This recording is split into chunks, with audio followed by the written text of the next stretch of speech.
ইরানের সর্বোচ্চ নেতা আয়াতুল্লাহ আলী খামেনির মৃত্যুর পর নতুন কৌশলগত সুযোগ খুঁজছেন মার্কিন প্রেসিডেন্ট ডোনাল্ড ট্রাম্প। আঞ্চলিক উত্তেজনা যখন চরমে, তখন তিনি দাবি করছেন ইরানের সঙ্গে কূটনৈতিক সমাধান এখন আগের যে কোনো সময়ের তুলনায় বেশি সহজ হবে। সামরিক অভিযানের মধ্যেই এমন বক্তব্য আন্তর্জাতিক অঙ্গনে নতুন করে আলোচনার তৈরি করেছে। সাংবাদিকদের সঙ্গে সরাসরি কথা না বললেও দিনভর বিভিন্ন মার্কিন টেলিভিশন নেটওয়ার্কে ফোন কলে বর্তমান পরিস্থিতি নিয়ে কথা বলেন ডোনাল্ড ট্রাম্প।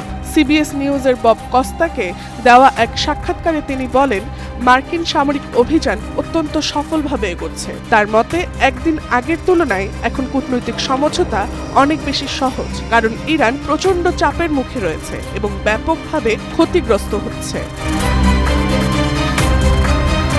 চলতি সপ্তাহে ইরানের পারমাণবিক কর্মসূচি নিয়ে সর্বশেষ ধাপ কোনো চুক্তি ছাড়াই শেষ হয়। এরপরে যুক্তরাষ্ট্র ও ইসরায়েল সামরিক পদক্ষেপের হুমকি দেয়, যা শেষ পর্যন্ত পূর্ণাঙ্গ হামলায় রূপ নেয়। ট্রাম্পের মতে এই সামরিক চাপই ইরানকে আলোচনার টেবিলে শর্ত মানতে বাধ্য করবে।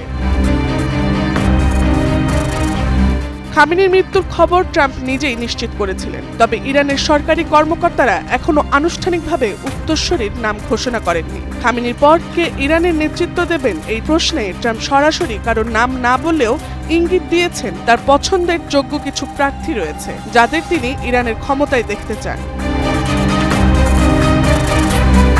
একদিকে ট্রাম্প কূটনৈতিক সমাধানের কথা বলছেন, অন্যদিকে তেহরান সহ ইরানের বিভিন্ন প্রান্তে বিস্ফোরণের শব্দ এখনো শোনা যাচ্ছে। হোয়াইট হাউস জানিয়েছে ইরান তাদের পরমাণু কর্মসূচি ও আঞ্চলিক কার্যক্রম নিয়ে ওয়াশিংটনের শর্ত না মানা পর্যন্ত সামরিক চাপ অব্যাহত থাকবে।